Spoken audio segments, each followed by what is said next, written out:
Bon, il était difficile de passer après une trilogie et un remake qui avait brillamment marqué le début des années 2010 avec des personnages forts, des codes esthétiques froids et brutaux, ainsi que des enquêtes morbides au possible, poussant l'adaptation cinématographique dans ses retranchements. On nous a amené à découvrir ce qu'il y avait de plus malsain et pervers au sein des êtres humains et d'ouvrir nos esprits à de nouveaux personnages pour le moins originaux. L'idée même de l'adaptation de la trilogie originale était encore loin du spectacle facile des franchises comme on nous en vend depuis ces dernières années, loin des univers et des spin-offs interminables pour continuer à faire de l'argent sur le dos d'une unique création qui a fonctionné. Donc on pourrait penser que Millennium, ce qui ne me tue pas, tombe dans le piège et fasse partie de ceci, là, hein.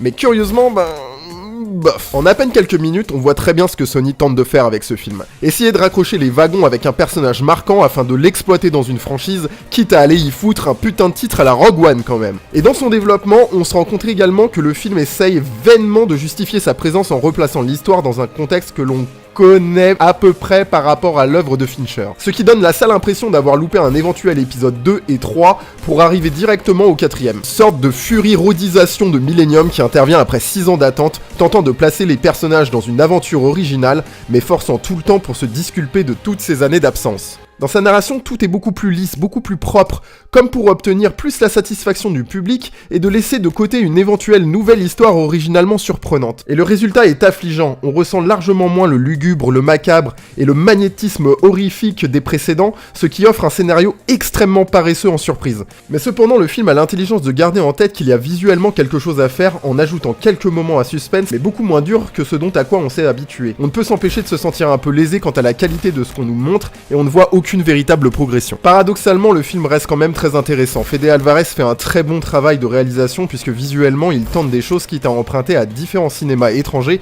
et à adopter un style très fluide. Pour ma part, ce fut le meilleur choix pour passer après David Fincher, même s'il est obligé de travailler sur une histoire un peu faiblarde aux allures de James Bond et qui ressemble plus à un film d'action qu'à une véritable investigation. Donc en gros, ce que j'essaie de dire, si vous avez suivi, c'est que dans l'ensemble de l'œuvre qu'est Millennium, ce film craint sa putain de race, mais dans la filmographie d'Alvarez, c'est un très bon ajout qui formerait presque une trilogie sur des femmes blessées qui trouvent leur rédemption au prix de beaucoup de sacrifices. De toutes les actrices qui ont interprété Lisbeth Salander, Claire Foy habite vraiment ce rôle d'une façon très différente. Elle a soudainement l'allure d'une personne invincible qui hack tout le monde d'une pression du pouce sur son téléphone, ce qui provoque une large distance avec les adaptations précédentes.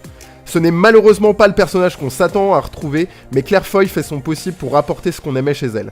Une femme au lourd passé, traumatisée, forte et prête à avoir 15 coups d'avance sur la vie. Fede Alvarez arrive même à avoir l'intelligence de laisser quelques scènes muettes qui offrent une certaine respiration et nous permet de nous interroger 5 minutes sur la femme-enfant qu'elle est et qu'elle a été. En conclusion, Ce qui ne me tue pas ressemble bien plus à un Jason Bourne versus Skyfall mixé avec le jeu vidéo Watch Dogs et ne peut que sembler creux par rapport aux versions originales et aux œuvres littéraires. Pourtant, on assiste à un actionneur efficace et visuellement léché qui tente de faire des choses malignes tout en respectant une esthétique propre. Le film a conscience qu'il ne veut pas copier ce qui a été fait par le passé, mais n'apporte malheureusement qu'une profondeur légère à l'œuvre. Comme si les scénaristes n'avaient pas voulu creuser plus parce qu'il fallait foutre un maximum d'action pour plaire au public. Au final, on ressent un peu plus nostalgique de la puissance narrative et dramatique de la trilogie originale, et on se retrouve avec un personnage central qui fait la même chose que dans chaque grand film de studio, essayer de sauver le monde.